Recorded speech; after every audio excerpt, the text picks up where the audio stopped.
Muy buenas tardes y gracias por acompañarnos hoy en esta presentación del libro Infieles de Abdallah Taya. Y estamos muy contentos de haber podido encajar este acto en nuestra programación esta semana, porque bueno, si nos han seguido habrán visto que es una semana cargadísima de actividades, pero no podíamos, la verdad no podíamos dejar de darle el espacio que merece este autor. Y bueno, estamos muy agradecidos a Cabaret Voltaire, a Miguel Lázaro, que está aquí con nosotros sentado en la segunda fila. Le correspondería estar también en esta mesa, pero bueno, para no estar muy apretados, él ha preferido quedarse entre el público y luego seguro que tiene algo también que decirnos.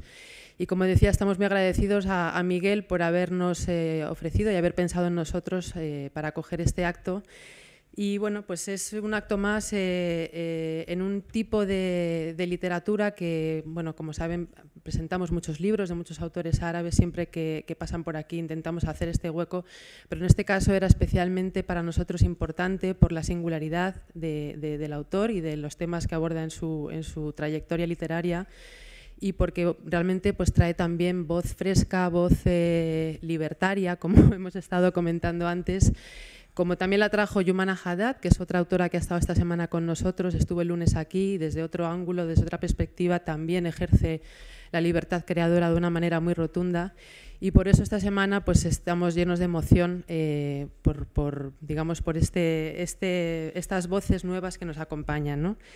Estarán con nosotros Lidia Vázquez Jiménez, que es la traductora magnífica de este libro, del libro Infieles, que también ella en sí misma es escritora, es catedrática de literatura francesa en el País Vasco, en Vitoria. Y bueno, pues este es otro elemento que también une a nuestro autor. Son ambos autores de expresión francesa, ¿no? Aunque su origen es no precisamente digamos, no precisamente Francia. Y también estará con nosotros Javier Valenzuela, conocidísimo periodista que ya es ha sido invitado varias veces a esta casa, y entre todos pues, bueno, estableceremos un diálogo con el autor que nos acompaña, a quien le daremos en primer lugar la palabra para que nos haga una pequeña presentación de la obra y bueno, a partir de ahí pues empezar a desentrañar tantas cosas interesantes que tiene que contarnos. Este es el segundo libro que presenta en español Cabaret Voltaire. El otro libro, Mi Marruecos, también está traducido por ellos y presentado por ellos. No son los únicos libros traducidos a nuestro idioma, también está El Ejército de Salvación, Una melancolía árabe, El Día del Rey. Y bueno, en fin, libros que están ahora mismo a su disposición también en las casetas de la Feria del Libro, nuestra caseta, la caseta de Cabaret Voltaire. Así que esperamos que todo esto conduzca a su ánimo por comprar los libros y leerlos, que es de lo que se trata. Abdallah, bienvenido. Muchas gracias por estar aquí. Te cedemos el micrófono para que digas lo que tú quieras y a partir de ahí comenzar a hablar, ¿no? Buenas tardes. Merci beaucoup de m'avoir invité ici. Je suis très heureux d'être avec vous.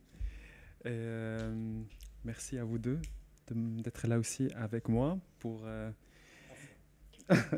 autour de ce livre, pas seulement pour ce livre, mais aussi autour de ce livre et peut-être des thèmes qu'il véhicule. Infidèle est le dernier livre que j'ai publié. Depuis, j'ai écrit un autre livre, mais il n'est pas encore sorti. Et on dit souvent que, enfin, souvent j'entends autour de moi que plus on vieillit, plus on a de l'expérience, plus les choses deviennent faciles ou plus accessibles. Moi, j'ai l'impression que plus j'écris, moins j'ai la capacité d'écrire. Moins je sais écrire, et plus il me faut à chaque fois fournir des efforts assez incroyables pour faire qu'un livre sorte et émerge. Alors j'ai écrit plusieurs livres. Infieles est celui qui m'a donné le plus de mal, qui m'a rendu le plus, qui m'a fait sortir de toutes les frontières, qu'elles soient intérieures ou extérieures, que j'ai en moi, et qui, au sens propre, m'a mis dans un état qui est assez proche je dirais, de la folie. Alors, à la fois, il y a ces difficultés de plus en plus présentes avec l'âge, et même s'il y a l'expérience de l'écriture, même s'il y a une certaine connaissance de ce que je suis, de ce que je veux écrire, faire cette expérience, et pour moi, plus devient je ne veux pas dire un sacerdoce, mais devient quelque chose qui fait appel à des aires, à des endroits où je ne peux pas aller normalement tous les jours. Alors, l'écrivain que j'admire le plus au monde est Dostoïevski. Et Dostoïevski, comme vous savez, était fou. Heureusement pour nous qu'il était fou, parce que c'est ce qui a fait qu'il a produit des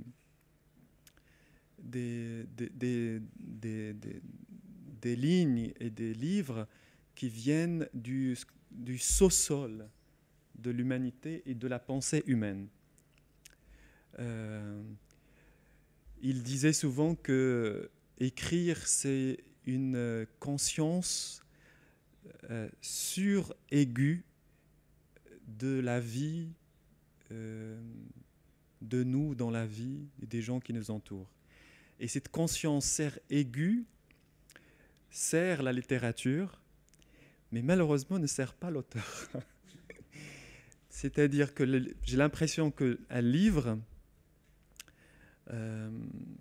au départ, quand on veut écrire, il y a tous ces désirs peut-être un petit peu de gloire et d'être reconnu, de faire un nom, que les gens vous connaissent et tout ça. Et puis, plus on avance dans cette chose qui s'appelle la littérature, plus cette chose qui s'appelle la littérature vous dépasse. Et elle puise directement dans des zones très, très sombres et très troubles. Et je dirais même que la littérature, elle décide d'elle-même de dépasser toutes les frontières. Alors certes, j'ai parlé d'homosexualité en tant qu'écrivain et qu'arabe, et que cela a fait de moi, pour certains, quelqu'un de transgressif et de scandaleux. Mais à côté de la transgression que demande la littérature, parler d'homosexualité est rien.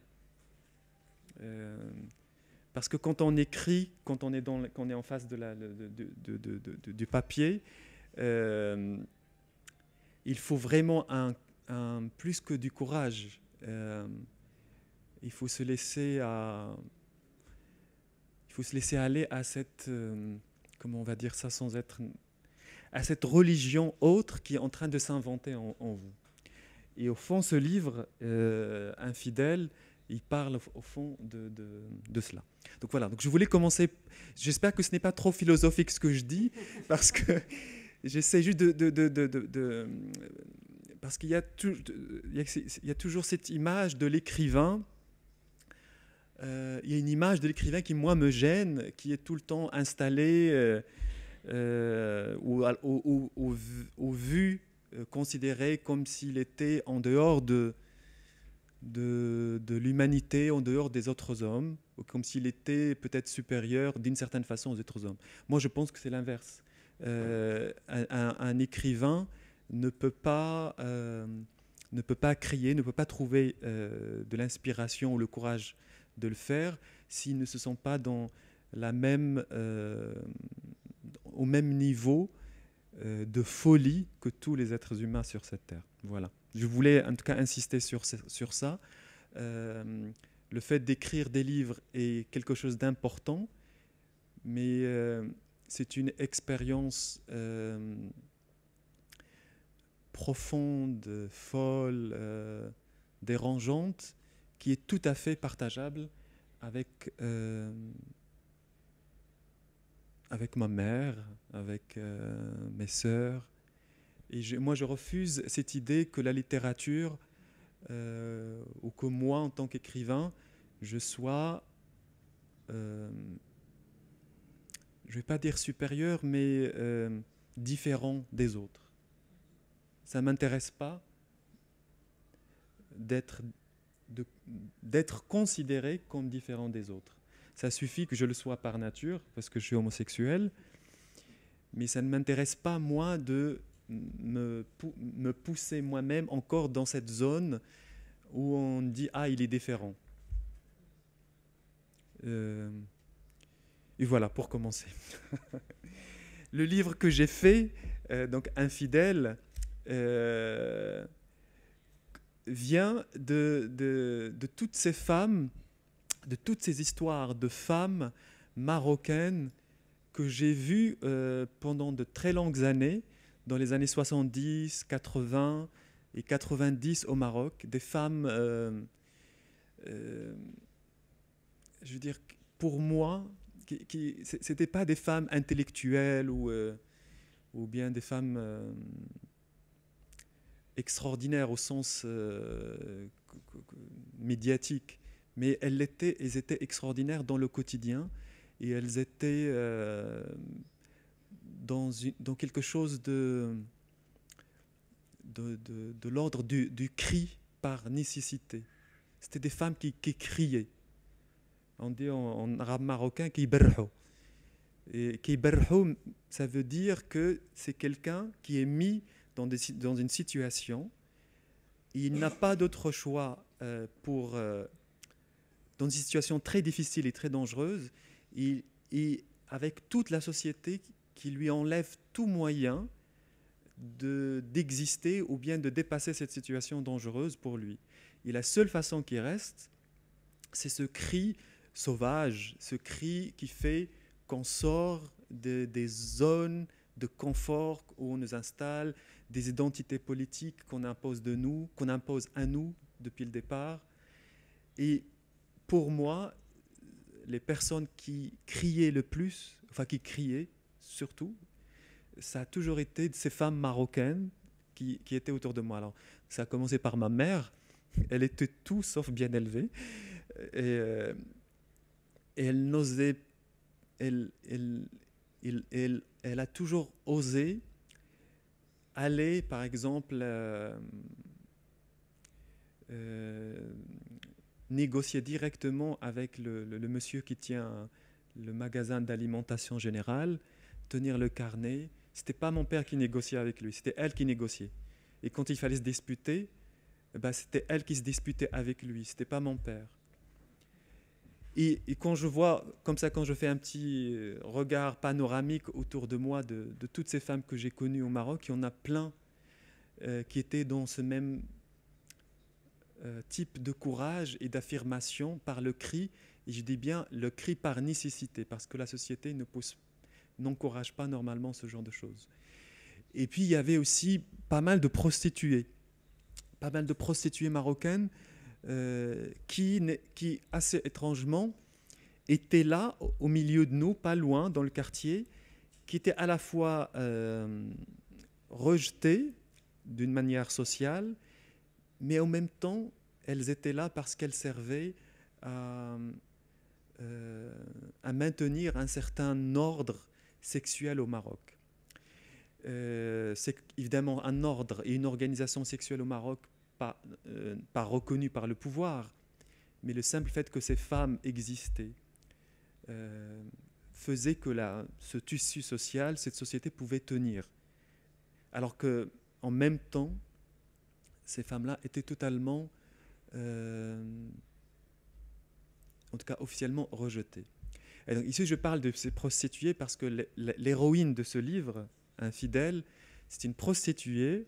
Elle s'appelle Slima et elle a un fils qui s'appelle Jalal. Et c'est à eux que je donne, et ça c'est mon pouvoir d'écrivain et d'auteur de le faire, que je donne la mission de nous sortir un petit peu de ce marasme et de ces répétitions qui n'ont plus aucun sens, qu'on entend tout le temps dans le monde arabe et au Maroc, dès qu'il s'agit de religion, dès qu'il s'agit d'islam, et qui fait que les gens répètent des choses sans se lasser. J'ai donné à cette femme, Slima, et à son fils Jalal, qui n'a absolument pas honte de sa mère, une sorte de mission pour renouveler la parole qui concerne la foi et qui concerne tout simplement ce qu'on appelle la religion musulmane. Voilà, ça c'est pour commencer.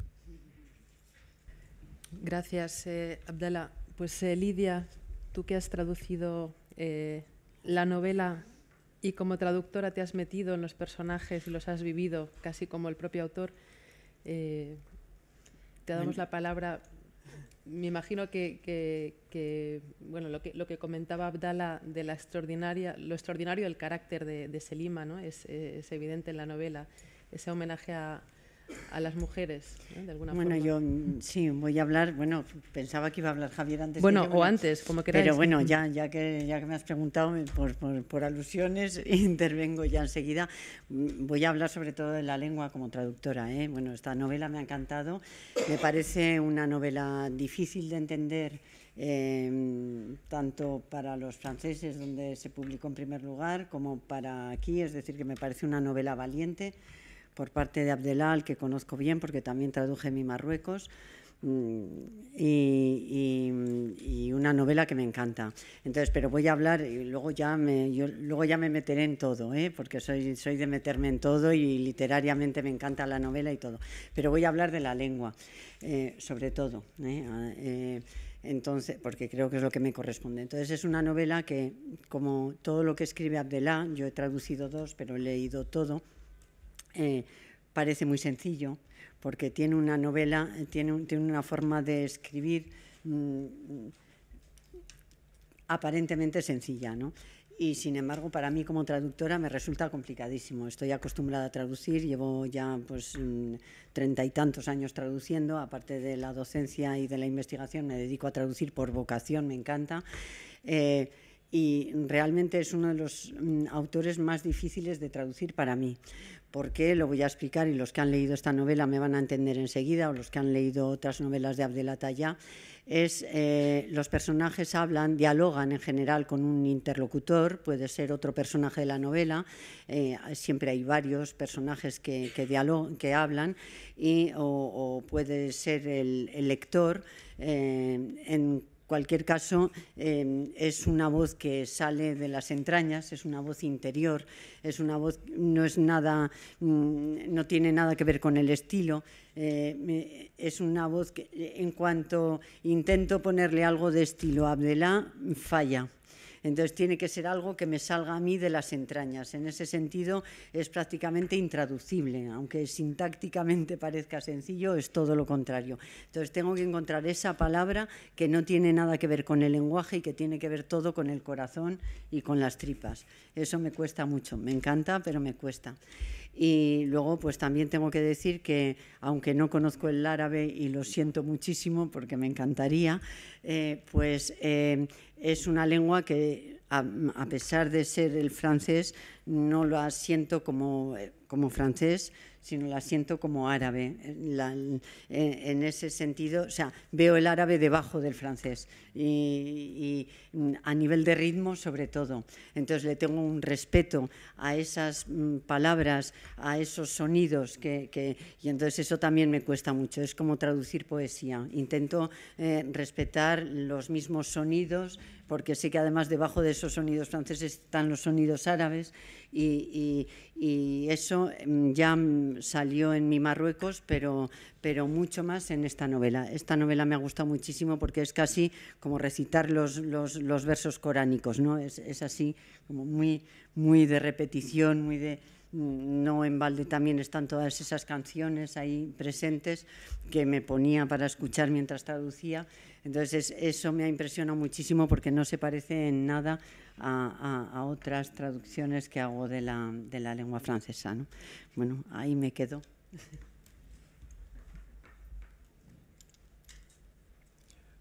Merci Lydia. Je voulais juste préciser une chose, c'est que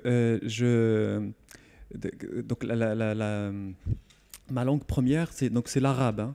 Donc je suis né dans un monde, dans une classe sociale marocaine où les gens parlaient principalement l'arabe.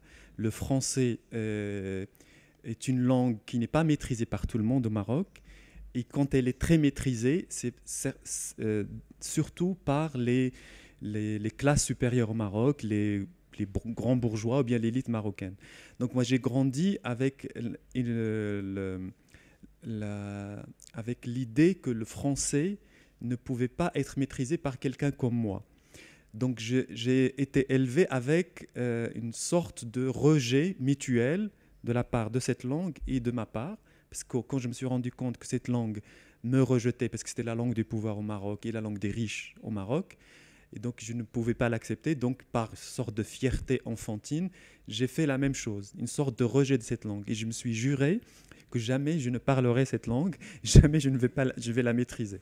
Donc non seulement j'ai trahi tout ça, et j'ai trahi ma famille, mon père et tout le reste, et maintenant j'écris des livres dans la langue française. En revanche, même si je peux donner l'impression aujourd'hui que je maîtrise bien le français, que c'est une langue qui m'est maintenant plus que familière, j'écris toujours avec le sentiment premier que j'ai dans cette langue, que j'ai avec cette langue, c'est-à-dire le manque. J'ai maîtrisé le français vraiment, quand je l'ai vraiment maîtrisé, vers l'âge de 22 ans. Donc c'est-à-dire que c'est trop tard. C'était trop tard pour que cette langue remplace l'arabe et remplace plus exactement les structures neurotiques, si je peux dire, tout ce qui est dans ma tête et qui est primordialement dans la langue arabe dialectale, telle qu'elle est parlée par les Marocains, et en même temps l'arabe classique.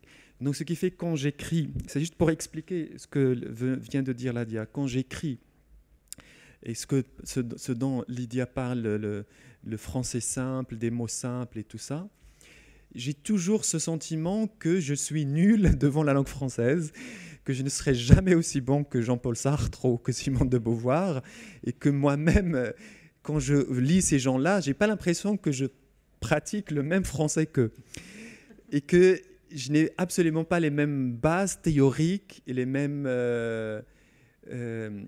comment dire, ce rapport social. Parce que vous savez, quand j'ai grandi au Maroc, quand j'entendais le Maroc, c'était pour frimer, quoi. Donc même les intellectuels, ils parlent un certain français.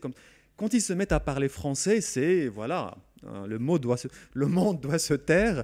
Et on est en train, voilà, c'était plus une langue pour paraître comme quelqu'un d'intellectuel qui sait mieux que les autres ce que c'est le monde. Alors que pour moi, ça a toujours été l'inverse.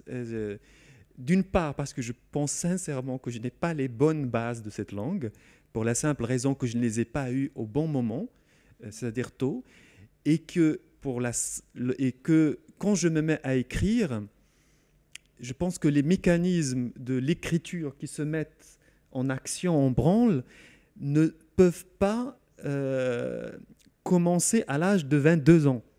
Ça ne peut pas commencer. L'écriture fait appel à un tel mécanisme profond qui dépasse même l'auteur. Et ce mécanisme-là, évidemment, interpelle directement les premières années de n'importe quel individu, c'est-à-dire l'enfance. Les premières fois, ce qui s'est passé, comment on a appris le monde, comment on a intégré le monde à soi, comment on a intégré l'amour, comment on a intégré la violence, comment on a intégré le sexe, comment on a intégré l'idée de la transgression. Et pour moi, toutes ces premières fois se sont passées dans la langue arabe. Donc pour moi, ça c'est très important. Donc quand je me mets à écrire en langue française, j'ai toujours cette impression que je ne connais pas très bien le français, qu'il me manque des choses dans cette langue, qu'il me manque des cases, qu'il me manque, cette assise intellectuelle qui ferait de moi quelqu'un capable d'écrire des phrases compliquées, très longues, avec une souffle, voilà, un peu à la Marcel Proust. Mais je n'y arrive pas. Non, mais je ne suis pas en train de faire le modeste. Pas du tout. J'essaie juste d'expliquer d'où viennent le style simple et d'où vient ce sentiment de se sentir presque pauvre dans une langue qui n'est pas qui, au fond, n'est pas à moi. Voilà, c'est une langue qui n'est pas à moi. Et l'autre chose que je voulais dire, donc, les gens ils croient souvent qu'un écrivain passe à l'action parce qu'il domine le sujet, il domine la langue. C'est totalement faux. On passe à l'action parce qu'il y a quelque chose qui est là en vous, qui brûle, qui vous met le feu dans votre corps et votre esprit, et vous n'avez pas d'autre choix que de passer à l'action malgré le fait que vous n'avez pas tous les éléments avec vous et en vous. Ce n'est pas parce qu'on connaît tout de la langue française qu'on devient écrivain. Ce n'est pas parce qu'on connaît tout d'une histoire qu'on peut faire un bon livre. L'écriture, je pense, a souvent à faire avec quelque chose qui s'appelle l'ignorance. Voilà. Mais l'ignorance, pas dans le sens qu'on est des analphabètes ou bien des gens qui ne sont pas dignes d'être intégrés au monde intellectuel. Non. Ignorant parce qu'on accepte à un moment donné de ne pas tout savoir, de ne pas tout maîtriser, et malgré tout, on se lance. On plonge. Donc voilà, en tout cas, je voulais préciser ça qui est pour moi très important. On crache, voilà. Oui, on crache parce que la littérature est tout sauf du respect. Voilà. La littérature est respectée suffisamment dans la société, les écrivains sont suffisamment mis sur les piédestals. Voilà, il n'y a pas besoin en plus d'en rajouter par le côté sérieux quand on se met à écrire la littérature et à faire et à écrire. Voilà. Je tenais en tout cas à préciser ça. Sí, creo que Javier está deseando. Oui, oui, absolument. Abdallah, laisse tomber, oublie le français de Jean-Paul Sartre. C'est trop vieux, trop ringard, ça n'intéresse personne. Ça n'intéresse personne. C'est-à-dire, si la langue française a une solution, je crois que c'est vraiment difficile, c'est grâce à des auteurs comme vous, des non-français, Milan Kundera, d'autres, que vous êtes en train de renouveler le français. Mais le français des intellectuels, tu les as mentionnés, c'est nul, ça n'intéresse personne, c'est vraiment médiocre, du point de vue de l'écriture et même du point de vue des idées, c'est des idées qui n'intéressent plus personne. Alors, laisse tomber Jean-Paul Sartre, écrit en français. Mais très bien, pero es muy bien lo que ha dicho Lidia, de que es verdad de que detrás del francés de Abdallah se ve que, claro, que es una persona que piensa, siente, vive en Darija, en el árabe dialectal marroquí. No, faltaría más, eso está muy bien. Yo tengo un par de reflexiones que hacer. Vengo de pasar 3 meses en Tánger y me gustaba sentarme, es un vicio, en los cafetines del Boulevard Pasteur, que están llenos de hombres ociosos, allí fumando, tomando té y café, horas y horas y horas. Ahora ya muchos de ellos, como muchos cafetines tienen wifi, pues también conectados a internet, mientras que por la calle veía pasar constantemente mujeres atareadas, cargadas de sacos, de bolsas, llevando cosas de un lado a otro, ¿no? Y volví a reiterar mi extraordinaria admiración por la mujer en general, mundo mundial, pero por la mujer marroquí. La mujer marroquí es verdaderamente fuerte, es una mujer muy, muy fuerte. Desde estas imágenes de campesinas que todos tenemos en la cabeza y que aún pueden verse haciendo los trabajos más duros del campo, el campesino rifeño subido en su burrito y la mujer cargando detrás, esto lo hemos visto todos. Y no solo en los años 30, 40, 50, sino todavía hoy, si uno se toma la molestia de ir al interior del país. De estas mujeres campesinas hasta las mujeres urbanas que cuidan familias enormes, que cocinan para toda la familia, que cuidan a los viejos, los padres, los niños, en condiciones muy difíciles, como tu madre, ¿no? En condiciones muy difíciles. A mí me admira profundamente la fortaleza de la mujer marroquí, que no por todo ello deja de perder un extraordinario sentido del humor. Las mujeres marroquíes son muy, muy divertidas, tienen un gran sentido del humor. No es gente que está en la tristeza, qué mal me va la vida, tal, sino, no, son muy simpáticas, muy divertidas y tal. No conozco a tu padre, pero me la puedo imaginar. Y sé que tu obra, que sigo con muchísimo interés, está muy, muy, muy, muy basada en la personalidad de tu madre. Bueno, en realidad la obra de todos los escritores, dejémonos de tonterías, están basadas en la madre. Todos escribimos sobre nuestras madres. yo estoy escribiendo una novela ahora, mi primera novela después de 8 libros periodísticos, y descubro que es una novela sobre mi madre, que no aparece y tal. Y Muhammad Shukri y Jean Genet, cuando hablaban en Tánger, en el Café Negresco, allí a finales de los años 60 y 70, decían que todo lo que escribían y todo lo que se escribía era sobre la madre. Mais je pense que les mères sont très importantes pour une raison très simple. C'est que c'est les premières metteurs en scène de la vie. C'est elles qui se chargent de mettre en scène notre quotidien. Ce n'est certainement pas les hommes, en tout cas. Chez moi, ce n'était pas les hommes. Mon père, mon père il est mort et il avait, je ne vais pas dire qu'il a abdiqué, mais il ne savait pas. Il fallait que ma mère lui dise quoi faire et comment presque jouer le rôle de l'homme dans la société. Je pense que c'est tous les écrivains, et beaucoup, pas que les écrivains sont à ce point-là influencés et subissent la dictature des mères. C'est parce que c'est des femmes qui ont l'intuition de la mise en scène, du quotidien, des différents moments de la vie, de nos vies, qui fait que cette mise en scène s'imprime en nous, et quand on se met à écrire, voilà, ma mère, elle est là. Voilà. Lâche-moi un petit peu, mais elle ne veut jamais me lâcher. Et je pense que même le style, la façon de... Je dirais, tout à l'heure, je parlais du cri. Pour moi, si je devais donner des références littéraires à ce que je fais, les figures de style, d'où vient... Pour moi, ce que je vois, c'est tout de suite ma mère. Elle se réveille à 6 heures du matin, elle ouvre la fenêtre, elle commence à chanter, elle dit « Venez, on va parler au ciel ». Quelqu'un qui n'a pas peur d'inventer dans la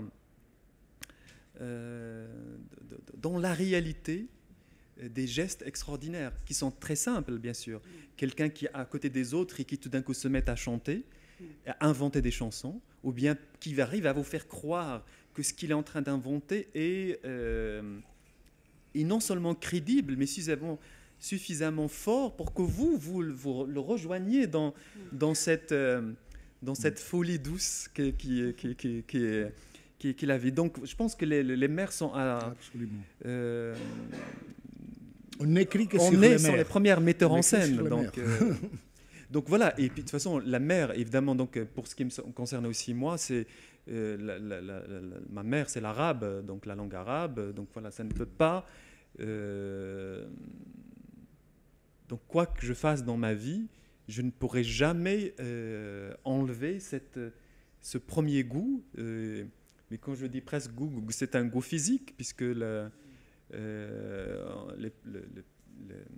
on est avec le corps de sa mère pendant plusieurs années, c'est-à-dire physiquement attaché à elle, dans tous les sens du terme, et physiquement, on reçoit tout d'elle. Donc, il n'y a jamais d'indépendance, on fait juste semblant. Mira, yo creo que hay una reflexión importante sobre todo lo que está pasando en Marruecos y en el mundo árabe y musulmán.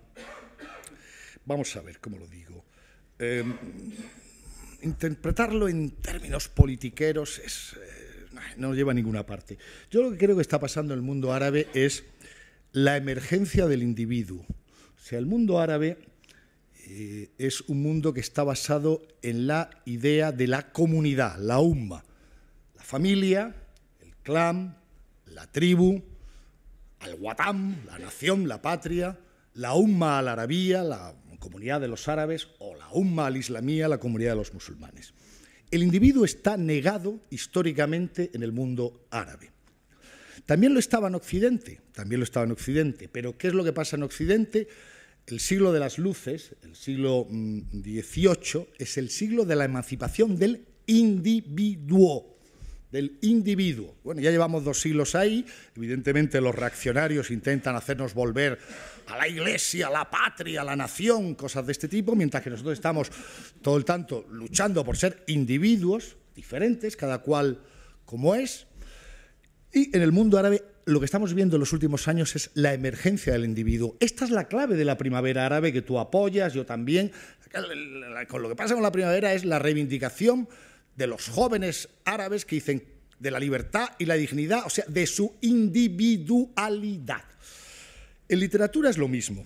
El mundo árabe no tiene una tradición novelística, como saben ustedes. El mundo árabe ha sido básicamente poesía, ¿no? O épica. Y la novelística es reciente. El caso marroquí, pues yo creo que podemos unir perfectamente las personalidades, las figuras de Mohamed Shukri con la de Abdallah Taya. Hay 20, 30, 40 años de diferencia, pero las podemos unir como creadores de una narrativa, de una novelística marroquí, porque ambos emplean directa y obscenamente el yo. O sea, hablan de yo, no de nosotros. No nosotros, la familia, el clan, la tribu, tal. No, yo. A mí me gusta esto, yo tengo tales gustos sexuales, tengo tales gustos, tales ideas, tales sentimientos, prefiero tales olores, tales sabores. Me importa relativamente un pepino lo que digan los demás, mientras no les moleste, evidentemente. Ya sabemos aquello de la libertad de uno termina donde empieza la del otro. Y yo creo que esto es clave, o sea, la clave de todo lo que de este nacimiento de una novelística marroquí y árabe, como la clave de la primavera árabe, que los que no han estado nunca en el mundo árabe intentan analizar desde Madrid, Washington o Nueva York o París, con tonterías que leen en los papeles estos de los think tanks, es la clave del individuo. Yo me gusta mucho que tú hablas como yo, Abdallah. O sea, no, y te representas solo a ti mismo, solo pretendes representarte a ti mismo.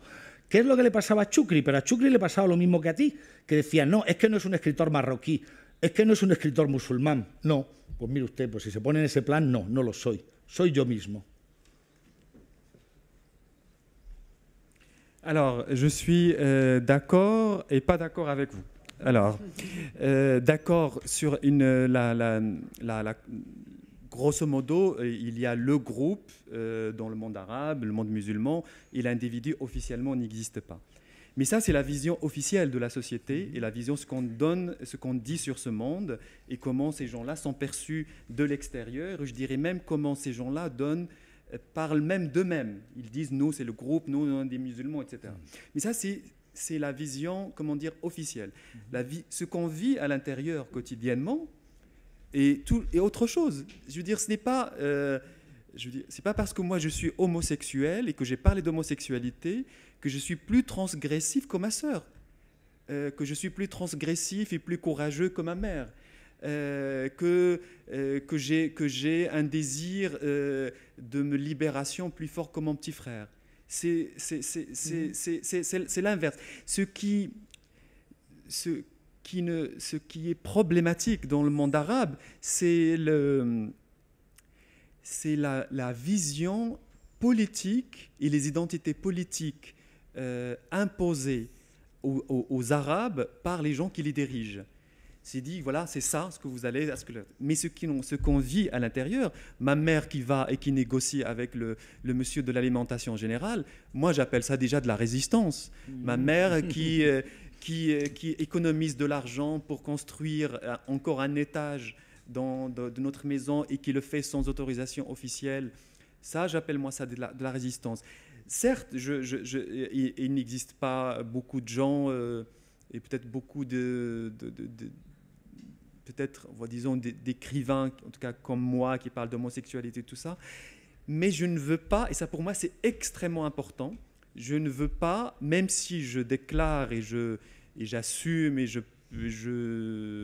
même je redéfinis ce que c'est mon identité individuelle, je ne veux pas que cette définition se passe en dehors des enjeux de cette société, en dehors de ce que pensent mes sœurs, en dehors de ce que pense ma mère, en dehors de ce qu'est leur vie. Même s'ils ne sont pas d'accord avec moi, ce n'est pas grave. Parce que pour moi, comme je l'ai dit au début, l'écriture et la littérature ne s'adressent pas à des gens qui sont déjà convaincus et qui sont à côté de vous et qui vont vous dire oui, vous avez raison et qui vont vous porter très haut. Je pense que l'écriture, et comme on n'arrête pas de le dire depuis qu'on est né dans un moment où le désir de se révolter, il n'est pas seulement individuel, il est aussi, on le voit chez les autres. Moi, je l'ai vu chez mes sœurs, je l'ai vu, et j'ai assisté, je ne vais pas dire je suis tenu, j'ai laissé mes sœurs m'utiliser en tant que garçon pour arriver à des petits moments de liberté. Donc, dans le quotidien, dans la vie de tous les jours, il y a des gestes. Ce qui manque, c'est la reconnaissance sociétale, politique, par les gens qui dirigent les pays, de ces petits gestes individuels et qui sont déjà révolutionnaires. Ça, pour moi, j'insiste. Ce n'est pas parce que moi, j'ai parlé d'homosexualité que je suis plus révolutionnaire comme ma mère ou comme mes sœurs. Ça, c'est pour moi ultra important qu'on fasse d'une action comme la mienne quelque chose qui est exceptionnel dans la société comme le Maroc. Je le répète encore une fois, dans la vie de tous les jours, les Marocains ne sont pas tous des bons musulmans. Dans la vie de tous les jours, la société marocaine est tellement dure et tellement violente que les individus n'ont pas d'autre choix que de biaiser, de se biaiser, se débrouiller, se démerder, comme on dit, c'est-à-dire un petit peu trafiquer, un petit peu trouver le moyen pour faire savoir ce qu'on veut obtenir, mais pas par le moyen le plus direct. Et c'est quoi tout ça? Ça, c'est déjà une intelligence individuelle en cours qui se passe dans la société de tous les jours. L'écrivain, quand il écrit, pour moi, il ne s'inspire pas de Arthur Rimbaud ou je ne sais pas moi, ou bien de Che Guevara ou bien. Ça, c'est des exemples de liberté, de libération qui sont déjà trop institutionnalisés. C'est-à-dire qu'on n'a même pas besoin de les défendre. Ils existent. Pourquoi continuer, encore une fois, à s'en inspirer pour légitimer une action individuelle, une action d'affirmation individuelle? En revanche, lier la libération individuelle d'une manière adulte et assumée doit toujours, pour moi, être ramené à un centre. Et ce centre, c'est le monde où on a vécu, où j'ai vécu. J'ai vécu 25 ans au Maroc. Donc, le Maroc est énormément en moi les enjeux de la société marocaine, quand je dis les enjeux de la société marocaine, c'est même pas d'une manière théorique ou d'une manière comme on peut le lire dans les journaux. C'est-à-dire, je suis au courant de comment vivent mes sœurs, quelle est leur vie avec leur mari, les enfants qu'ils ont eus. Je suis tout ça. Et ça, c'est ça la vie. C'est ça comment dire, c'est ça la vie qui est en train d'évoluer par rapport à l'époque où on vit. Alors, certes, le printemps arabe a amené cette idée d'individualité encore plus haut d'un point de vue politique, mais jusqu'à aujourd'hui, moi sincèrement, pour moi c'est encore un mystère. On n'a pas encore expliqué comment ce printemps arabe est arrivé. C'est-à-dire quelles sont les étapes, voilà. Parce que franchement, même pour quelqu'un comme moi, né en 1973, on vivait dans un tel abandon politique et intellectuel, c'est-à-dire que les intellectuels n'ont pas fait leur travail, les intellectuels arabes n'ont pas fait leur travail à un moment donné pour relier notre réalité à nos inspirations politiques et faire que ces aspirations arrivent et adviennent par exemple des lois reconnues par l'État, reconnues par le roi, reconnues par le gouvernement, etc. Ce qui s'est passé dans le printemps arabe, c'est une sorte de miracle qui s'est passé dans l'ombre, fait par des jeunes qui n'étaient pas dans une inspiration occidentale, qui n'étaient pas dans l'imitation de quelque chose qui se passait en Occident, mais qui étaient dans quelque chose qu'on appelle une nécessité intérieure. C'est quelque chose qui se passait à l'intérieur, mais dont on n'était pas aussi conscient qu'on le dit. Pour moi, c'est encore le processus politique de comment tout ça est arrivé n'est pas encore établi. En revanche, il est pour moi clair que quand je vois les jeunes du 20 février, parce que quand le printemps arabe a commencé dans le monde arabe, en Tunisie, en Égypte, et au Yémen et tous ces pays-là, il a aussi été initié au Maroc à travers le mouvement du 20 février et toutes les revendications du mouvement du 20 février, elles étaient accessibles. De quoi ils parlaient ces gens? Ils parlaient de justice, ils parlaient de partage de richesses, ils parlaient d'enlever ce qu'on appelle qahra. Alors je ne sais pas comment traduire ça. Ouais. C'est-à-dire une telle injustice vécue par les Arabes pendant des siècles et des siècles, une telle accumulation d'humiliation que il n'y a plus assez d'épaules pour supporter ça. Et ces jeunes qui effectivement sont sortis dans la rue n'étaient pas en train de faire des banderoles avec des idées grands politiques qui n'ont rien à voir avec nos vies et que ma mère ne pouvait pas comprendre. C'est tout l'inverse. Tout ce qu'il disait était en relié à quelque chose qui concernait les injustices dans lesquelles vivaient les Arabes. Mais les injustices telles que les gouvernants, les rois, les présidents leur imposaient depuis plusieurs années. Et ces revendications étaient en connexion avec la réalité des Marocains. Pour moi, ça c'est très important.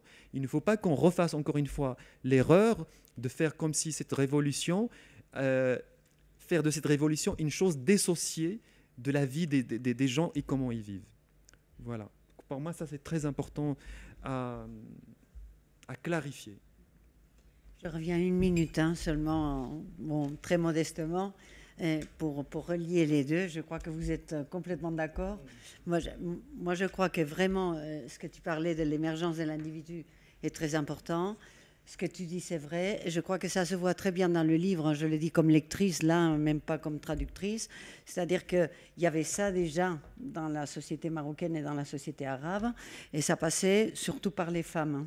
Et donc, ça passait aussi par toute une histoire de ce qu'on appelle la civilisation arabo-musulmane. Oui.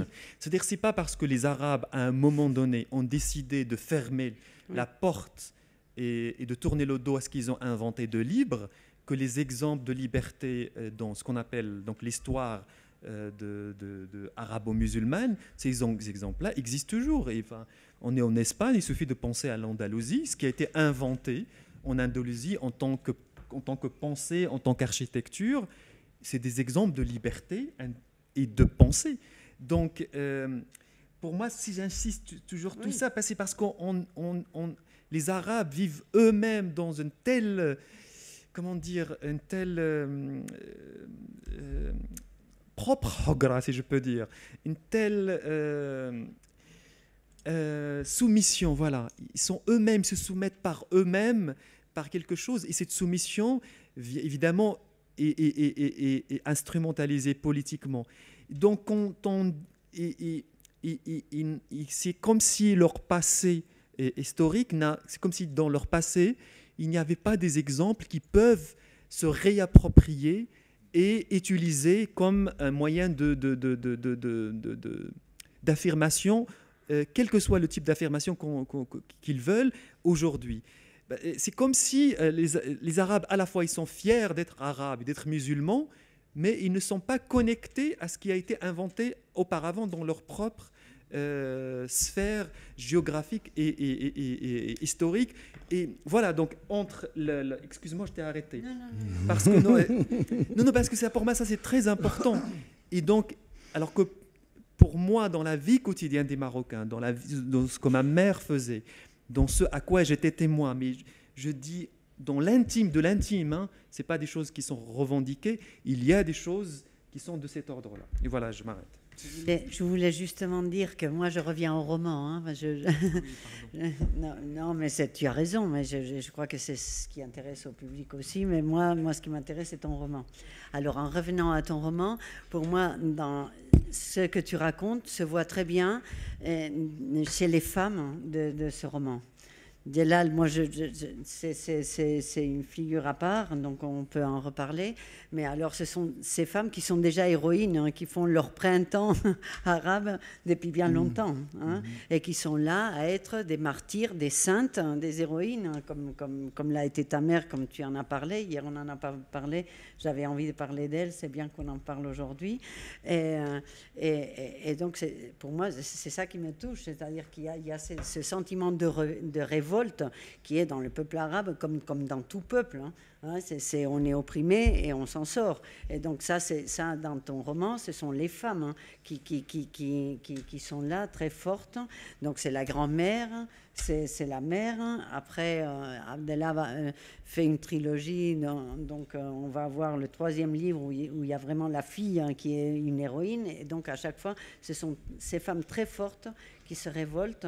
Oui, mais alors, pour préciser pour ceux qui n'ont pas lu le livre, c'est pas un livre où voilà, écrit avec une femme qui va se révolter comme ça. Je vais leur faire voir à ces machos arabes et marocains de ce qu'ils me font. Non, mes livres ne sont jamais écrits ou construits de cette manière-là.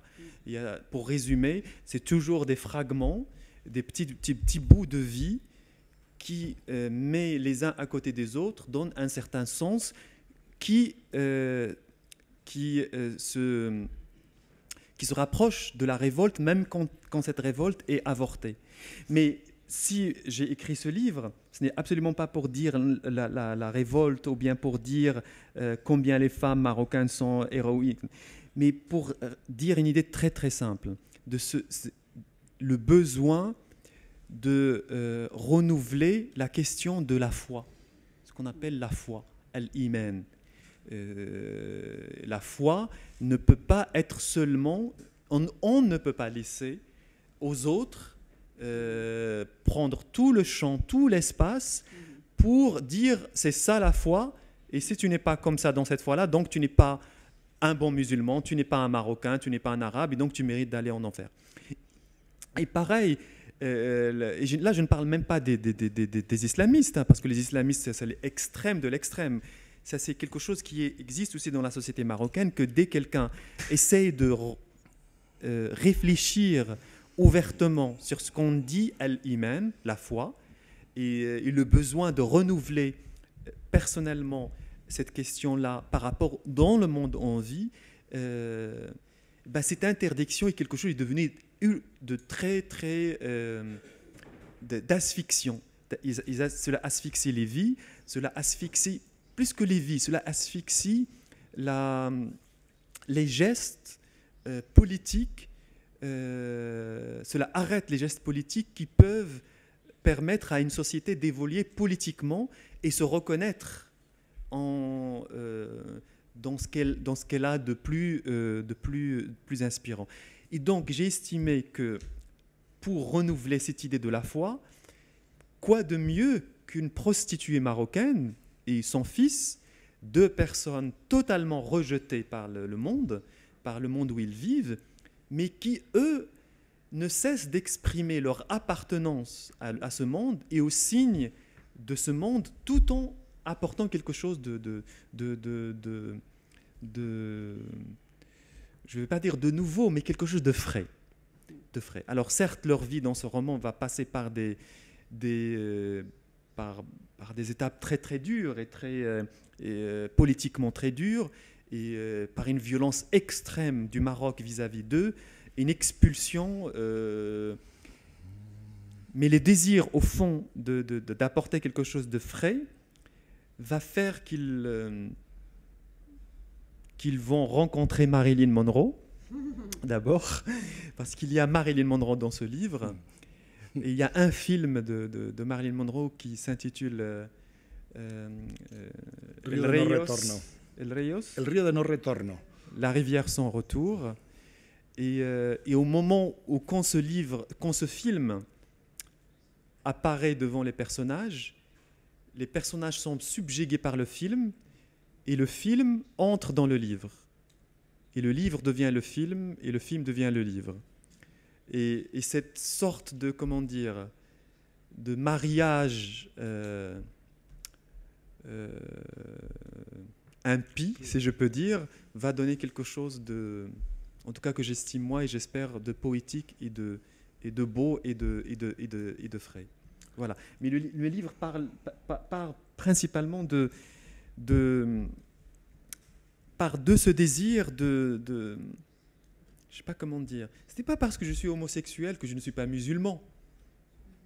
Je veux dire, ce n'est pas parce que je suis homosexuel et que je suis peut-être plus reconnu en Occident qu'au Maroc que je veux dire que l'islam c'est nul, que la culture musulmane c'est nul, qu'il n'y a rien de nul, qu'il n'y a rien d'intéressant dans cette culture-là. Je pense que c'est même l'inverse qui doit se produire.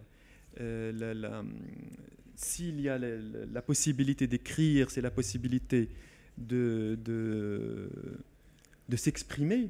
Cela donne une ouverture vers d'autres mondes. Je crois qu'il y a une chose très belle dans ce livre, c'est que la question de la foi et de la fidélité est reliée. Et tu en fais, c'est ce que j'ai vu, hein, une chose universelle, c'est-à-dire au-delà de toutes les religions et en même temps à la base de toutes les religions. C'est-à-dire qu'on est fidèle à l'autre que l'on aime. Donc tu as relié aussi l'idée de foi et de fidélité à l'amour. Ça, c'est très important. Tous les personnages, ils aiment, et comme ils aiment, ils sont fidèles. Même quand cet amour n'est pas celui béni par la société. Voilà, c'est ça. C'est parce qu'on aime Marilyn que Marilyn devient Dieu. C'est parce qu'on aime ce soldat que ce soldat devient Dieu et on ne le trahira jamais. C'est parce qu'on aime cette mère que même si elle est prostituée, on ne la trahira jamais, on sera toujours fier. Et c'est parce qu'on aime l'autre qu'on peut devenir islamiste et donner la vie pour. Et je crois que c'est cette idée de fidélité, de foi et d'amour reliés au-delà de toute particularité religieuse qui fait la force de ce livre, entre autres. Et cela va jusqu'au même, en tout cas dans ce livre, jusqu'à donner un espace où l'autre, qui peut-être vous exclut, donc l'islamiste, ce qu'on appelle terroriste, il puisse aussi exister, mais pas d'une manière caricaturale. Ce n'est pas parce que quelqu'un est contre moi et qu'il veut me tuer, qu'il dit que moi j'irai en enfer et tout ça, que moi je dois répondre de la même manière et l'exclure lui aussi. Ce n'est pas parce qu'il est dans un certain extrémisme qu'il a cessé d'être un être humain. Il est capable lui aussi dans d'autres sphères d'éprouver des sentiments en tout cas quand il s'agit de l'amour, qui sont de la même manière qu'éprouve n'importe quel autre être humain. Alors je sais que c'est quelque chose qui peut déranger, mais moi je tenais à cela. No, fíjate, no molesta, no. Tú dices en el libro que se llama Infieles y que claramente está hablándonos de que estamos hablando de cuestiones de fe, o sea, no es infieles en el sentido de poner los cuernos. El libro de Abdalá es infieles en el sentido de religioso, ¿no? Los dos personajes tienen un final, diríamos, religioso, que no revelaremos. Y tú decías ahora, no, pero es que a veces los árabes y los musulmanes se han olvidado de que en un tiempo vivieron su religión y su cultura de un modo más liberal, más fresco, más tolerante, más plural. Ahí está el ejemplo de Al-Ándalus, efectivamente. ¿Y qué es lo que ocurrió? Bueno, pues que se quedaron atascados por razones que los historiadores llevan años y siglos, bueno, siglos no, pero años debatiendo, y se quedaron atascados en una interpretación literalista, en la letra del mensaje y no en el espíritu del mensaje. Mira, yo sé que a ti te gusta mucho Jalaleddin Rumi, Meulana. Todos ustedes saben que Jalaleddin Rumi Meulana es un gran Jalaleddin Rumi Meulana es un gran poeta y místico sufí. Tuve la suerte de hace 10 años, fui a Konya, que era la ciudad donde él estaba, en Anatolia turca, para un reportaje para el País Semanal, el día del aniversario de Jalaleddin Rumi, el día que la gente en Konya celebra, y en Anatolia el aniversario es en diciembre, hace un frío horroroso, nieva, porque Konya y Anatolia es como la estepa siberiana, hacía un frío horroroso. Y el día que se celebraba su aniversario, por la mañana la gente iba a su mausoleo y por la noche hubo el baile de los derviches giratorios, maravilloso, ¿no? Bueno, pues tuve la inmensa fortuna, solo por eso valió la pena soportar 30 años en el país, de estar ese día allí. Y lo más impresionante del santuario de Jalaleddin Rumi es que a la entrada hay en todas las lenguas del mundo, en árabe, en turco, en castellano, en inglés, en francés, en chino, en japonés, esta sentencia de Meulana, que cito de memoria, que dice lo siguiente. Tú la conoces sin duda. Venid, venid seáis quienes seáis, aunque seáis pecadores, infieles o idólatras. Esta no es la casa de la desesperación. Aunque rompáis vuestras promesas, venid. ¿De qué tipo de Dios, de divinidad nos está hablando Rumi? ¿Y de qué tipo de divinidad nos está hablando el Islam sufí? De una divinidad, un Dios al que no le interesa, es tan grande que no le importa un carajo que los humanos le adoren, le hagan la pelota en rezos, misas. Este peloteo no le interesa a él, esto está muy por encima de esto. Dios que no se venga porque un ser humano ha hecho una cosa, no se va a vengar. Si Dios existe, es mucho más grande, que está muy por encima de los sentimientos de venganza. A Dios no le importa nada que comas o no comas tal producto, que bebas o no bebas tal producto, que seas hetero, homosexual o homosexual. Dios es realmente mucho más grande que eso. El Dios de Rumi, de Jalaleddin Rumi, de los místicos y de los poetas sufíes, de lo que estuvo en el origen en el mundo árabe y musulmán y hoy se ha olvidado. Ese Dios es efectivamente un Dios sereno, tranquilo, y un Dios de amor. Todo lo demás, que vayamos allí a la misa o 5 veces a la mezquita, a eso, no le puede importar. Decir esto hoy en el mundo tal, bueno, pues te la pidan, evidentemente, no solo los islamistas y compañías, sino incluso las autoridades oficiales, ¿no? Es lo que tú dices en tus libros, y yo por eso entiendo perfectamente que tú puedas reivindicarte como individuo homosexual, como persona demócrata, sí, y al mismo tiempo decir que eres musulmán, porque es que estás en la buena tradición del Islam. Los que están en la mala tradición del Islam son los otros. Voilà. Son herejes. Los otros, Abdalá, voy a ser provocador, son herejes. O sea, los wahabíes, los salafistas, toda esta peña son unos auténticos herejes. O sea, deberían de expulsarlos de Javier tiene siempre que ponerle mucha pasión a las cosas que dice. Claro. En tout cas, bon, c'est une bénédiction pour moi, c'est pas mal.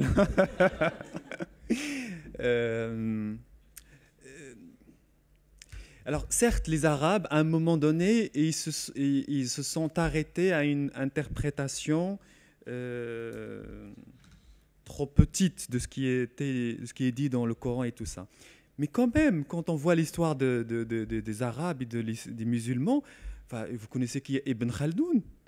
Ibn Khaldoun, c'est le monsieur qui a inventé tout simplement la sociologie. C'est un fameux livre, Al-Muqaddima. Voilà, donc ça, c'est des exemples qui, pour moi, vous parlez de Jalaleddin Rumi, c'est ce qu'il y a dans la poésie de Jalaleddin Rumi, si ce n'est pas la liberté et le désir d'y mettre ce qu'on est dans cette liberté, dans un rapport plus grand à Dieu. Je ne sais pas ce que c'est si ce n'est de la liberté. Mais au-delà de ça, donc il y a ça qui est comme une grande histoire, même si elle n'est pas reconnue comme elle devrait l'être par les Arabes. Mais il y a aussi, par exemple, les films égyptiens. Les films égyptiens, tels que je les ai vécus moi quand j'étais petit, étaient des exemples de... Les films égyptiens, ils ont été produits dans les années 30, 40, 50, 60. Quand on revoit ces films, pour moi, ça, c'est des exemples de choses inspirantes qui se passent dans la réalité. Et cette chose inspirante arrive jusqu'à moi, dans la maison où je vis, dans la petite chambre où il y a tous mes frères et sœurs, et on est tous en train de regarder ces images de ces grandes actrices et de toutes ces stars qui, même si la société va les considérer peut-être comme des prostituées ou des femmes indignes, mais quand même, elles sont là pour nous apporter quelque chose qui nous relie à nos aspirations les plus profondes. Voilà, si je dis tout ça, c'est que moi, personnellement, je sais qu'il y a toutes ces divisions, les Arabes sont ça, et puis non pas... tout en essayant de me rattacher à ces grands exemples de Ibn Khaldoun et tout ça, mais je n'ai pas envie de me rattacher à ces gens d'une manière trop grande, trop officieuse. Moi, ce qui me nourrit, et je vais encore une fois me répéter, et ce qui me nourrit, ce qui nourrit toute la chair de mes livres, de ce que je fais, tout simplement aussi dans la vraie vie, c'est la réalité dans laquelle je vis, dans laquelle j'ai vécu, et les êtres marocains avec qui j'ai vécu. Et moi, je les connais de l'intérieur. Je sais ce qu'ils sont, même si eux, ils ne peuvent pas peut-être le reconnaître de manière officielle, même si eux, ils ne peuvent pas exprimer tout de ce à quoi ils aspirent. Moi, je connais cette vérité intérieure, je connais cette vérité libre d'eux. Et donc, quand j'écris, quand je parle, et même quand je parle d'homosexualité, pour moi, il est très important, même s'ils sont contre moi, je sais très bien d'ailleurs pourquoi ils sont contre moi. Je peux faire l'analyse de ce rejet de l'homosexuel d'une manière très simple. C'est la société qui construit des trucs, qui fait tintin, et puis ce que va dire le voisin, ce que va dire le neveu, ce que va dire la belle-mère, la belle-sœur et tout ça, ce qui fait que les individus n'ont pas d'autre choix que de donc il ne faut pas que tu sois homosexuel. Mais profondément, au fond, de ce que j'ai vécu avec eux, de ce que je sais comme lien intime avec eux, je sais qu'il n'y a pas de rejet. Je sais qu'il n'y a pas cette expulsion de ce que je suis. Et moi, c'est de ce lieu-là d'où je parle. Ça, c'est pour moi très important. Il y a les discours officiels, ils peuvent dire ce qu'ils veulent. Il y a les condamnations qui ne cesseront jamais de tomber. Mais l'écrivain, il parle de cette vérité profonde et intime quand elle lui a été révélée. Mais quand elle lui a été révélée, pas seulement parce que lui, il est courageux ou qu'il est plus intelligent que les autres. Pas du tout. Parce qu'il était avec les autres. Ça, c'est très important pour moi. J'ai découvert les films égyptiens avec mes frères et mes sœurs. Et nous avons joui des mêmes choses. Nous avons adoré les mêmes danseuses de ventre. Voilà. Et alors, certes, les danseuses de ventre peuvent paraître comme quelque chose de l'ordre des clichés, mais quand ces danseuses de ventre apparaissaient à l'écran, même s'il y avait de la réprobation, il y avait quelque chose de l'ordre du plaisir et de la liberté qui arrivait. Et ça, pour moi, c'est très important, que l'action individuelle que moi je vais faire ne puisse pas me distinguer ou alors m'enfoncer encore plus dans ce qu'on va dire la différence. Pour moi, la différence n'existe pas. Ce n'est pas parce que je suis homosexuel que j'écris des livres que je suis différent de ma sœur. Non. Moi, je refuse ça. Lidia, si quieres hacer algún comentario, yo creo que estaría bien luego dejar no, está très bien. Je voulais juste quizá luego podíamos dejar un poco de tiempo al público, ¿no? Para que C'était juste pour dire autre chose qui me semble très arabe de ce livre écrit en français et qui me plaît énormément. C'est que c'est une langue très imagée qui fonctionne par image. C'est pas par hasard que Abdallah Taïa vient de faire un film qui est en train d'avoir un grand succès partout dans le monde entier. Et en France, ça fait un mois qu'il est sorti, un film magnifique. Et donc ça se voit dans ses romans. Et ça, je crois que ça lui vient aussi, enfin de son génie bien entendu, mais aussi de la langue arabe. C'est-à-dire que c'est des images arabes, les voilà, films égyptiens. Mais c'est ça. Mais les films égyptiens, mais parce que la langue arabe, je la connais pas, mais je sais parce que la langue espagnole aussi a hérité de ça, de la langue arabe. C'est-à-dire qu'elle est très imagée. Et ça, on le voit dans les romans d'Abdallah. Et moi, je suis très touchée par ça en tant que traductrice. Là, je reviens à mon rôle de traductrice. Donc, je vois, par exemple, la couleur rouge qui apparaît de façon... Alors, il y a des choses... Les Français, là, je dis du mal des Français parce qu'il n'y en a pas beaucoup ici. Alors, c'est une langue très cartésienne et très linéaire. Hein. Tout ça, ça commence là et ça finit là.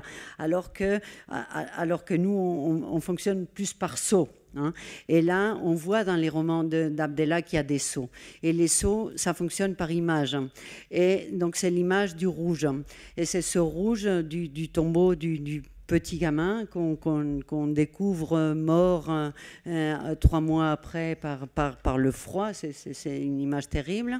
Cette mère qui veut avoir son tombeau rouge comme le tombeau de son fils pour faire appel à ce tombeau et que les deux se rejoignent. Mais il y a aussi le rouge des chaussures de Marilyn Monroe, à un moment donné. Il y a le rouge de cette scène de la torture terrible, hein, de cette femme qui crache, hein, qui vomit du sang, hein, au moment où elle est torturée parce qu'elle ne veut pas dénoncer cet homme qui est son Dieu à elle. Et il y a à la fin la mer Rouge dans cette traversée vers le ciel, vers le paradis. Et donc ça me semble une ligne de continuité dans le roman, comme il y en a plein, hein, je pourrais en parler des heures, de ces lignes en parallèle qui n'ont rien à voir avec la linéarité du langage, mais c'est les lignes des images qui fonctionnent par saut. Et ça, c'est quelque chose à découvrir dans ce roman, comme dans tous les romans d'Abdellah, mais personnellement, je pense que ce roman est le plus réussi de ce point de vue-là, et c'est vraiment très poétique, très arabe et magique. Merci. Mais en tout cas, voilà, je réinsiste sur le fait que ce sont les images des films égyptiens qui ont presque installé en moi et l'obsession de ces films-là qui ont installé en moi une capacité à penser, à repenser les images. C'est-à-dire par exemple, après qu'on a vu un film, on repasse le film dans sa tête et on repasse la scène. Et en repassant, on voit d'autres choses. Et on continue de repasser le film, ainsi de suite. Et à chaque fois qu'on repasse ce film, dans sa tête, il y a d'autres choses qui viennent et une forme d'écriture vient. Je pense que parce que je dis ça, parce que je n'ai jamais rêvé de devenir écrivain et que je me suis toujours pensé déjà comme un réalisateur dès l'âge de 12-13 ans et que j'ai commencé d'une manière très naïve et très sérieuse à me préparer à ce rôle. Je me dis, mais qu'est-ce que je vais faire? Qu'est-ce que je peux faire? Et donc, mais il n'y avait rien que ces films égyptiens qui passaient à la télévision marocaine. Et donc, j'ai pensé, voilà, je l'ai pensé. C'était quelque chose d'une forme, quelque chose de... C'est un peu comme quand on veut apprendre une langue. Quand j'ai voulu apprendre la langue anglaise, la réapprendre, j'avais pas d'argent pour prendre des cours. Je prenais n'importe quoi qui était écrit en anglais et je recopiais. Je recopiais tout, des pages et des pages et des pages et des pages. Je pense que c'est cette capacité à un moment donné de répéter les mêmes motifs dans sa tête et de continuer dans une même direction d'obsession qui finit par faire arriver à devenir une écriture ou une capacité à écrire d'une telle ou telle manière. Mais pour dire la vérité, j'ai une dette, mais jusqu'à la fin de ma vie, envers les films égyptiens.